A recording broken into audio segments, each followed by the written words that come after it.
So we are at a very pivotal stage in government transformation, public transformation. When we look at the government transformation, the large government set up 700 plus districts, we are struggling with rapid urbanization, delays, capacity bottlenecks, and rising expectations of citizens. Today, we experience delay in public service delivery, or there could be leakage in subsidies, or if you look at inefficient routing public transportation. Now, these are all data and decision-related problems. AI has the power to convert all these problems into solutions and take us from basically reactive service delivery to proactive governance. When we talk about the adoption of AI, as per the index, government ranks at 54%. We have seen various examples in private sector, be it the chatbot in banking finance system, be it Flipkart's recommendation engine, which drives almost 35% of its gross merchandise value. In the government sector, we have Digi-Yatra, which has got 9 million users. But still, we lag behind in terms of adoption and maturity. So these are various use cases. I will not delve deep into it. But what I want to say is, today, we have multitude of AI use related cases. Today, there are document related AI use cases, which can basically summarize your RTIs or responses. At the same time, there are AI use cases, which can help you basically define policies and study its impact on other aspects. Now, some viewers talked a lot about human in the loop aspect, but there's a concept of agentic AI, which basically plan, execute, look at the results, and remodify themselves and re-execute the task. Now, a lot of agentic AI use cases have been in. For example, the cloud's agentic AI, they build resolutions for resolving bugs. In citizen service areas, forms can be filled automated, and service delivery could be augmented. eKYC checklist has been done by financial operations. In clinical triage, basis the questions and the responses, scheduling of appointments for patients with doctors can be done. Any data engineering, self-healing principles, whenever there is a change in schema or there are insecurities or issues with respect to the data, this can be held properly with using agentic AI concept. Now, let's look at what exactly we look at in the government versus the private sector in India. So technically, the private sector focuses more on customer experiences, business growth, and analytics. The government is focusing on service delivery. In private sector, the sprint cycle is very less and very fast. In government sector, we are more driven with respect to RFPs. We have to adhere to the terms and conditions of the RFP. This basically leads to a large lead time. Funding, there are at times caps in government projects for certain kind of projects. We cannot cross that particular limit. So the funding is also an aspect that needs to be looked at. And when you talk about private sector, they focus more on LLM first, and they are trained, models are basically pre-trained. In government, on the other side, we look at using our own data to train the model, and that leads to some amount of time lag as well. Explainative is another aspect. In government, for certain regulations in banking, financials, RBI, we need to have an explainative factor. That is, we need to determine what exactly is the decision being made and how it was being made. On the other end, the private sector, the focus is more on customer centricity and not driven by regulation.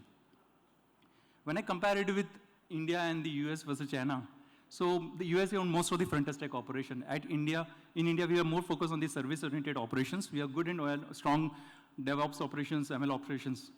In terms of infrastructure and spending, India's investment in AI, as per 2024 report, was 1 billion. Compare that to USA, which was 110 billion, and the China, it was 45. So there's a vast amount of difference here. And looking at the model, we still are more application-driven rather than front-end-driven models. These are some of the models that have been used. We all know about GPT, Claude, Gemini, Grok, Llama, Gamma. They're all US-based. In India, we are catching it up, but still not to that extent, but definitely things will improve going forward, compared with DeepSeek and Quen from China. There's a misnomer that we need data scientists and AI engineers, but there are a lot of different profiles also. It's an umbrella word that we use, but that should not be the case. We need data scientists who are basically having understanding about statistics and probability. Okay, there's an ML engineer who basically optimize models. Data engineers who build pipelines to get the data right, API codes. ML ops engineers who optimize the code, look at CI/CD pipeline. Apart from that, NLP, prompt engineer, solution architect, AI product manager. There's an emerging field of ethics and governance also in AI. So when we say we need data scientists and AI engineers, no, this is not just one profile. It's basically a bouquet of profiles. And we talk about jobs being lost. Okay, that's not the case. we look at these profiles, whenever there's a new invention coming up, whenever there's an option happening, we will need at some point in time all these profiles also. So there will be augmentation. It's just basically, you can say redesigning, rephrasing, re-augmentation of job profiles. That's going to happen in the near future. So coming to the same point, we talk about job losses, but as per the World Economic Forum report, okay, by the year 2030, another 4 years, 92 million jobs would get displaced, but at the same time, 172 million will get added. So there's a net increase of 90 million.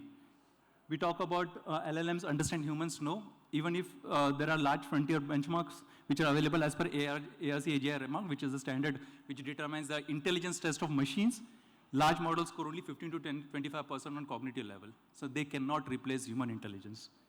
AI is always accurate, no. Claude, ChatGPT, Gemini, they have hallucination rate to the tune of 2.5 to 5%. AIs can be built only by large companies, no. Today, smaller companies are also leveraging AI and building solutions.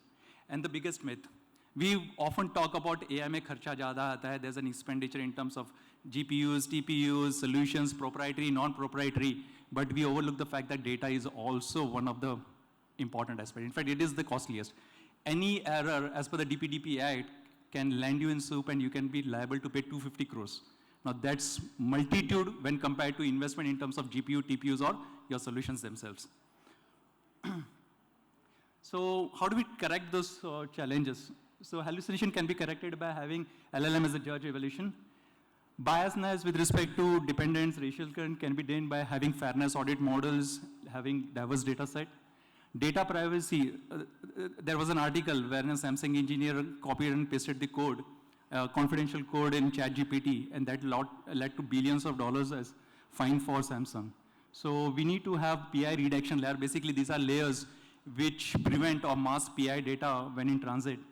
And probably some data could be stored on premise also. As per OAP's top 10, prompt injection basically can inject 40% of unprotected agents. Okay, you need to have adequate guardrails and red team to do adequate level of testing before going live on production. Explainativity is an important aspect. In India, RBI, ICRA, they mandate that whatever AI algorithm is used for, say, credit decisions basis, those models are explained, there's an explainability flag, and you need to give an explanation also how it's been done. So you need to maintain decision logs to support your case. And energy and cost. So yes, we'll need high computing and network and electricity consumption, but that can be done by using compression for algorithm, shrinking the LLM by reducing the weights, undertaking batch processing, and leveraging data centers that use renewables. Just one slide on the ethics part of it, fairness, ensuring that the outcomes are not biased or based on people, religion, caste, creed, sex, or economic status, transparency. We need to define which model is being used, what is the data being trained on, and what is the outcome. Accountability, we just cannot say if something goes wrong that the algorithm did it. No, there has to be clearly named accountable entity or person who will take accountability for any wrong that happens, even if you are leveraging AI. Privacy and security, you need to collect data lawfully, process it minimally, store it securely, and whenever disposition is required, do it properly. This is an important aspect when it comes to privacy and security. And human oversight, in terms of explanatory factor, there would be a need for human in the loop, and this is related to credit or healthcare, which is important for us. We also talked about the defense system a while ago. So last few slides in the Indian cost stack. So the Indian government has done a lot of things. For instance, we have the India Aisha mission, which has infused 10,000 crores over 5 years for adoption of AI. Most state governments have AI policy nowadays, which basically gives source for AI investment, leveraging AI. The RBI has mandated that there should be explanatory factor for credit ratings. MeitY has done away with the need for taking their approval for AI deployments. Of course, there is a requirement for synthetic media. ICMR has issued guidelines that no AI deployed in government sector would be done without their approval. And the DPDP Act and the associated rules from 2003 to 2025 focus on PII, breach notification, other aspects with penalties to the tune of 250 crores. Despite this, we still have 3 different levels of AI adoption. Number 1 is the first level, where we just automate the workflows. And when you automate the workflows, it is helpful, but at the same time, it is not much impactful. The second stage is where AI is used for predictive analysis. Like for looking at the satellite images, you will be able to predict how much would be the crop yield. But the true effect comes in when AI gets embedded in processes and your decision-making process. So for instance, can I look at Narega wages, looking at the unemployment in that particular area? So this is how AI would basically help you in decision-making and governance. So what is preventing the AI adoption in government? Number one, data exists in silos, no interlinkages. Our procurement frameworks are still heavily tilted towards old school norms. That is, we require companies with say turnover specific criteria as CPW norms or METI guidelines. We do not give much impetus to new emerging companies. We look at experience, we look at manpower and all those things. Our RFPs are not in tune with the latest infrastructure guidelines or the industry standards or technology. By the time the RFP comes out, matures, technology gets outdated. Lack of explainability, we need to have decisions. Institutional resident, people, government officials are not trained to that adequate level as the need is. There could be a fear of loss also, job loss also among them. And scaling challenges. Lot of private organizations, they come, they do POCs with the government and then the buck stops there. The scale out never happens, the rollout never happens at a large scale. So we need to give that kind of impetus and accountability on both the private and the government side to how to scale up the operations. So this is the framework that has been advised. So it is important that the national entities also come into picture. The ministry step into and create a framework. They provide impetus in terms of interoperable standards, guidelines, governance, funding mechanism, and at the same time ensuring that skilled AI staff is not there only at Delhi level, ministry level, but then they are also present at all the state governments at the district level as well. Without this AI adoption in India government, leave alone scaling, it may not even sustain in the long run. So the last slide is about how do we take care, what are the key considerations? So number one is procurement cost, determining whether it should be open source or proprietary tools, both have their merits and cons. Scaling, whether you need computing right now for a pilot implementation or full-blown score. Timing, whether you want to be an early adopter, be an innovator and take an extra burden on the cost, or do you want to wait till technology gets matured, till cost gets rationalized, but at the same time you lose out on the first mover advantage.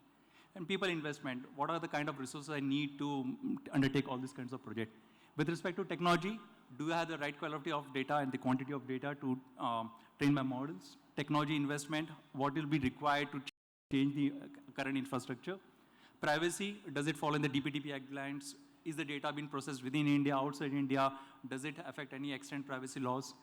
Risk and governance, is there adequate risk and governance in place? Is there a good return of investment? And the last thing is about target operating model, whether it will be centralized, decentralized, or a COE based. So the difference is centralized is supposing there is a state department, do you want to ensure, or a state government, do you want to give complete freedom, autonomy to the individual departments to undertake AI implementation at their level, or do you do it centrally and then cascade it down to the lower level departments? Or you have a center of excellence, which basically gives ideas, defines standards, guidelines, and handholds the user departments. So this is the last slide. So at AMNEX, we are basically an 18-year-old company totally focused on government implementation. We have more than 26 solutions. We have presence with almost 20 plus governments with various domains, 6 verticals: agriculture, mining, energy, smart cities, infrastructure, data fabric, intelligence, and public transport system. So happy to support you. We have a stall outside also. So happy to address any queries that you may have. Thank you.